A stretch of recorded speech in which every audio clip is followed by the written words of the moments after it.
Hey folks, Speedycop here. I want to show you my collection of projects. These are all projects in various states of disrepair, but they're all going to be built someday. This is a 1956 Ford F800 Big Job dump truck. It was originally a fire truck. You see it's still got the dual spotlights. It's actually a really nice solid truck. Picked it up at auction cheap. Needs a transmission. I guess the old fellow was bringing it home from the auction, had his grandson with him, and his grandson said, what's this PTO lever? Pulled it up and poof, transmission exploded.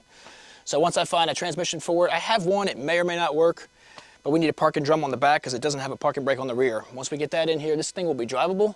The dump bed's fully operational. It's a beautiful old truck. I'm gonna keep it, use it for farm use here. This is a 1977 Chevy square body tandem dually. This thing has two rear axles, actually built back in what, 1999 by a 17-year-old high school kid in Texas. The kid, his family was a machinist. He was really good at fabrication. He did a beautiful job on the tandem axle setup. Unfortunately, it does have just one drive axle. But it's a cool truck, and it's been driven like this since 1999. Now it's been parked for the last 20 years. Museum in Nashville had it, or outside of Nashville. But this has no drivetrain at the moment. It was a manual transmission truck, originally a 454, then a 350. I'm looking for a Cummins diesel or something to put in here. I want it to be diesel. Duramax would be nice, but they're expensive. I like the Cummins because of the simplicity of the straight six, and I want to keep it a stick shift transmission. Over here, you all know the Spirit of Lemons airplane race car. We just got back from road tripping this, took it to town, went to a car show, melted a lot of faces. I'm still pouring sweat from sitting on top of that motor.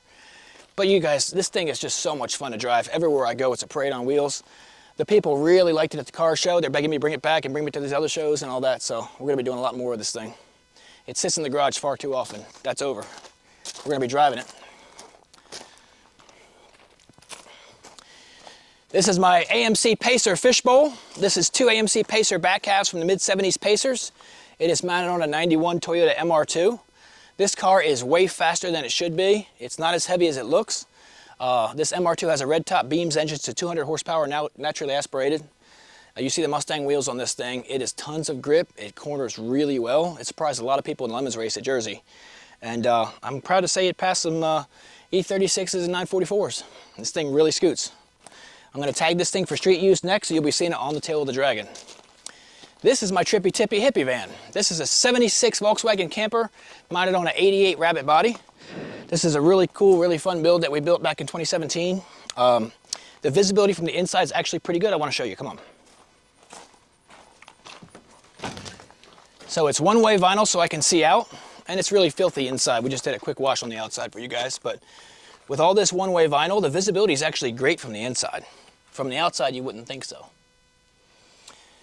Now, I can't say that it handles beautifully. It's got a lot of grip, but it's also kind of top-heavy, so it's got a lot of lean. So if you watch the videos of me racing it, you'll see a few times where I was up on two wheels, and that was a lot of fun. We try to be clever with the names and all that. The Trippy Tippy Hippy van fits it perfectly, I think. This is my baby, but I haven't driven her yet. This is a 1991 Skyline GTR R32, the real deal, Godzilla. It is all-wheel drive, it is twin turbo.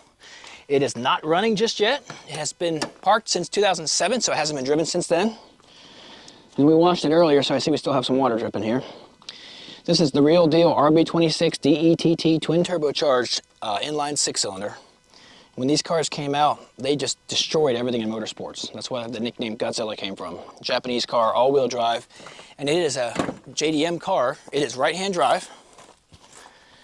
And actually, this car had a celebrity or household name, former owner, which I'll reveal later. But it's unusual. You shift with your left hand. The same shift pattern you're used to, but you do it with your left hand. And I raced the Skyline in Australia in the Lemon Series there. And let me tell you, if you're an American used to shifting with your right hand, a left-hand shift pattern is really strange. It's just not intuitive. I missed gears a couple times. I got ragged, but that's okay. I told him, come to the U.S. and see how you like shifting with the right hand. So she's a major collectible, definitely an investment. I have not driven it yet because it doesn't run yet. When we had it getting ready to drive it a year and a half ago, it had low compression and two-cylinder. So we're going to start with finding out why it's got low compression. Hopefully it's just ring sticking from sitting all these years. But if the motor has to come out, we'll go through it. So can't wait to get it going. It actually is tagged and insured, but I've got to get the motor work done to get it drivable. This is the 75 Sebring-Vanguard CitiCar. This is a little electric car from the mid-70s that they were used during the oil crunch, and it had a 38-mile-an-hour top speed. Fun little car. We haven't driven it yet because it's not drivable. The motor's out of it, the batteries are out of it. but it is so cool. And they called these cheeses because it's a cheese wedge shape. This is a 1974 Zagato Elcar. This cute little thing, it only weighs, what, 1,000 pounds with batteries? Top speed was 25 to 30 miles an hour, which is not that fast. But it's just an adorable little thing in my opinion. And my wife thinks this is better looking. I think this is better looking. Either way, it's got a 50-inch wheelbase. How could this not be fun? It's actually pretty roomy inside too. So we'll have to upgrade this with lithium batteries and a higher amperage motor. I think we'll keep it electric. Eleanor. Everybody wants me to finish Eleanor. This is my longest term car. I've had it since 2004. I sold a really beautiful 442 clone 67 Cutlass to get this thing. This is one of the 500 vehicle body kits made by Cinema Vehicle Services on the molds of the movie car from Gone in 60 Seconds. So it's actually certified 1 of 500, a real Eleanor. It's a 67 GT Fastback that I use for the base. And it's a 4-wheel drum brake. It was a minimum, it was a base model car. So I don't want to use 4-wheel drum brakes on this car. And to finish this thing, I probably need 25, 30 grand. I don't have it, so it's got to wait. But I'm going to do independent suspension all the way around. I want to do a Coyote motor, probably a blower. I want to do it right. I don't want to be able to get in it, drive to Florida with the cruise set at 75, getting 30 miles to the gallon. So, lots of work to do on this one yet. She's a beautiful car. My friends all give me crap about it because she sits in the garage covered in dust. But once I get the funds, I'll finish it, and it's going to be just magnificent. You guys have seen Jurassic Park, the Ford Explorer. We painted this. In fact, I sprayed this in the yard back in 2014. This was Grassroots Motorsports' own vehicle, a project vehicle that they had. They put a roll cage in it, used it for a trailer towing video on what not to do. And they put it on eBay after that, and I said, ooh, a caged Explorer for 800 bucks, and I hit bid and actually won the auction for like 860. So we raced this in 24 Hours of Lemons in 2014, cut the cage out, sold to a friend in New Hampshire. He drove it for a few years, traded his roommate with some cash for a DeLorean, and then the roommate got tired of it and said, hey, I wonder if Jeff wants it back. I said, I'd love to have it back. So he said, it's yours, dude. It belongs with you. Come get it. So they graciously gave it back to me. Went up there with the trailer in New Hampshire, brought it back. It is tagged, it is insured. We are driving it, take parts runs and things and like that in it. And it's fun too. You'd be surprised at how many folks will see this and freak out and just, they love the movie. They haven't forgotten it, you know. The movie was what, 93? That's a long time ago. So now we get into the really rough projects here. We've got a Piper Navajo. This is a beautiful old fuselage that I just picked up. It was in Ohio. It sat in an airfield for a long time. They gave it to the fire department. They used it for rescue training. Then they gave it to a scrap guy and he sold it to me. So this nice fuselage is not going to be a race car. I'm thinking limousine. If you can picture this thing gloss black with gold piping down the sides and I suggest like gold leaf for the stripe and then silver piping on either side of it, I think it'd be beautiful. I've got to find a van chassis or something with dual air conditioning because this needs to be, if it's going to be black and it's big inside, you're going to want to cool it adequately. But I think it's going to be magnificent as a limousine. And right here at the tail of the Dragon, we're not far from Chattanooga, Nashville, Atlanta, Asheville, like plenty of places to take it to get customers. So really looking forward to this build. My little workhorse, my posi track, I run that thing every day. My friends come over and all want to buy it off me, but what am I going to do without it? I move stuff with it all the time. This was the $300 Miata that I just picked up. Supposedly it just needs a fuel pump. Hopefully tomorrow we'll get time to put the pump in it and see if that's all it needs. And if it does run with the pump, we're going to rip up my driveway. It's a half-mile gravel uphill. That's going to be a lot of fun. You see the old Navy surplus forklift? This is a 1954, I believe, U.S. Navy forklift, Alice Chalmers. It's got the Continental Straight 6. So I bought it for 500 bucks, which is a steal. It had a seized motor. I soaked the engine for 3 days with Seafoam Deep Creep. Put a breaker bar on it. We got it freed up, got it running. It ran beautiful. The mast goes all the way up like 15 feet. I mean, it worked great. Then the head gasket went. So we got to pull the head off that Continental and fix that thing. But this thing's going to be really useful in the shop. We have the twin engine Continental right here. So this Continental has 2 V8s. We did run this in Lemons, I think, what, 2014, 2015? We've done so many cars and so many races, it all blurs together. But legit 2 V8s and all-wheel drive. So this is a 96 Continental. They come with a 32-valve 4.6 turned sideways. It's transverse mounted. And they're detuned to 260 horsepower so that the automatic can hold up. Well, we took another 96 Continental, dropped the front cradle out of it, cut the rear out of this one, and popped it up in here. So it did work. It was a Lemons car. Ran it all-wheel drive with 2 V8s going. Started having some transmission leaks on the track, and we had to park it. So I'm going to get back on this project. And we actually took the fuel cell out of this, put it in the helicopter, and the helicopter burned up, so we had to put another fuel cell in this thing. This little wedge here is my CitiCar parts car. It came with the other one. It's in rough shape. I'm thinking about doing something really dumb with this. The other one's restorable, but this one's really rough. So basically anything is fair game. We could jack it up, make it a 4x side by side. We could make it a boosted power little dragster.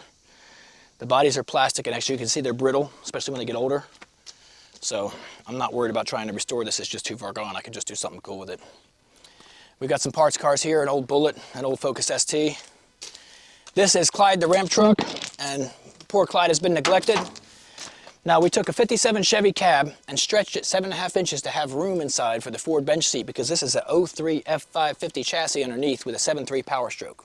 And that is the last year of the Power Strokes. Oh, I mean the last year of the 7.3, that is. This was a low mileage truck, a box truck that some kids joyrided into a fence in a barn and tore the cab up. So I pulled the cab off, and we actually have the Ford floor and firewall inside this Chevy cab. And when we get done, we'll have a really nice ramp truck here. It has dual wheels, but they're not on. We have to put these toolboxes on either side of this bed here and then re-side it, but it's gonna be cool. So if you can picture this 57 Chevy truck stretched out with this diesel pulling into a show with something cool on the back and the 2-car trailer behind it with 2 more cool bulbs on that, we'll have 4 vehicles to display. You don't have to unload. You can just pull right up and park. But yes, this poor thing's been neglected. I gotta get back on it. So this is a square body dually parts truck. It was down the road. It was really cheap. It's rock solid. I said, I can't pass this thing up. There's no drivetrain. Actually, not much interior either. No axle in the back. But it's got a nice dually bed on it. They're hard to find. Square bodies are still hot. So this magnificent beast, my wife thinks it's hideous. I guess to some people it would be hideous. I see the potential here. This is a true all-aluminum Airstream motorhome. This is a 92, the last year they made the all-aluminum Airstream motorhome. Now the trailers are still aluminum. The motorhomes, they went to fiberglass, and they were kind of ugly in my opinion. But this being the last year, it's got the 454 Chevy throttle body injected. It's got a brand new Jasper trans. It's got brand new tires all the way around. The brakes are out on it. The fuel pump's out on it, so it's not drivable. The previous owner lost the keys, so there's some hurdles to overcome here. But it was $1,200, new tires and all. I mean, the tires are worth far more than that. Matter of fact, the tow guy said, if you want to sell the 4 back rims off it, I'll give you a purchase price back just for the rims, no tires. I said, I kind of need those. But it's really nice inside, actually. It's not that bad. It's in good shape, no leaks except for in the rear where the window is out of it. I've got to fix that. Nice, solid Airstream. So if you can picture this stripped from, say, the belt line up and polished out like my plane is, fully restored, pulling my airplane car on an open trailer, you got 60-something feet of polished aluminum. It's going to be spectacular. This is 35.5 feet long by itself. So Econo Crane. This is an old ambulance. My buddy Charles Guan in Atlanta, he's a MIT grad and he builds battle bots. He sold me this thing. He put 2 turbochargers on it first, so it's a twin turbo IDI diesel, the old 7.3 IDI International motor. And this chassis, this body's going to come off, and this chassis is going under a project car. I'll show you in a minute here. But yeah, it really moves. So I've got my late uncle's Benz here. This is the old 200D diesel. This is my post-zombie apocalypse car. So it's mechanical diesel and a 4-speed manual transmission. This car will outlast all of us. You see the EM50 project there, the old GMC motorhome. So there's a fascinating story behind this. You'll have to get on my Facebook and read. But the day I found this thing is the day I met the son of the stuntman who was the only guy to drive the EM50 in the movie Stripes back in, what was that, 1971? So it was crazy coincidence. The same day I buy one for EM50 project, I meet the son of the guy who actually drove it. His name is Terry. He's still in Hollywood, still doing stunts. I think he's in his 70s. But this is just really cool. It's going to be armored up. Once we armor it up like the movie EM50, we're going to make a miniature of it for racing in Lemons. We'll put it inside like a Russian nesting doll, and then we'll take it out and go when we go to the track and race it. So it'll be really cool. So you guys remember Speedies Weenies? We had this set up as a brick building. It had the fake brick sides and all that, and we raced this at Jersey Motorsports Park in Lemons. Actually beat 2/3 of the cars in the race with this thing. It's got a Miata 1.8 motor and the little Suzuki X90. Before that, it was the pop-up camper race car in New Hampshire. And I don't know what it'll be next. Maybe a little red caboose. We got a parts van here, maybe a future project for the same style van that we use for the airplane car and the helicopter car. This chassis works great for that sort of thing. It's got torsion bars in the front, makes it easy. We've got a Previa parts van here. This is the supercharged model. So this is the little 4-cylinder factory supercharged, and the superchargers on these are cool. They use a clutch like an AC compressor clutch. So it's electric. When you floor it, the clutch kicks in, the supercharger kicks in, it hits the bypass and boosts to the intake. Really fascinating setup, and they're really rugged. This has got 300-something thousand miles on it, and it runs beautiful. This is going to be another Wagon Queen Family Truckster from vacation. So we did the last one back in 2014, I think it was. Raced it, cut the cage out, sold to a fella in New York City, and he loves that thing. But I missed the car. Really cool, iconic car. So you can picture this with the green paint, the wood trim on it, with all the rear window modifications like the George Barris car from the movie had. And it'll probably get a 5.0. Got a 5.0 and an AOD to put in this thing. We'll get all the vintage luggage back on the roof and the dead Aunt Edna and a whole 9 yards. It'll be cool. But this will not be a race car. This will just be a driver for me to enjoy. I have a 65 Mercury station wagon. I'm a wagon guy from day one. My first car was a 67 Chevelle wagon. So they hold a lot of appeal to me. This is a cool wagon. It's going to be a rat rod. We're not going to do the body work. You see how rough it is. It's going to stay rough. This is going to go on that ambulance chassis. This will be a twin turbocharged diesel dually station wagon. I'll probably wind up selling it. Got to pay the bills around here. But it's going to be a really cool build and a lot of fun. You see my Danger Ranger race truck from the Cleese McFarland event in Bristol. I'm looking forward to his next Danger Ranger event. I'll have to enter in it. That thing was finished in 48 hours before the race. Literally start to finish in the 2 days before the race. We finished it at the track, led the first half of the race, and won third overall. We finished on the podium at Bristol. That's insane. I've never raced Bristol before. I hadn't even raced in the last 3.5 years because of a neck injury, but that's a lot of fun. And lastly, we've got the Suzuki here. Little K truck. It's a 4-wheel drive. I bought it really cheap. The motor was out of it. It popped up on Marketplace for $700. You don't get 4-wheel drive K trucks for $700, especially rock solid. So yeah, the motor's in pieces. It's just a good reason to put a diesel in it. It's gonna be fun, y'all. Follow along.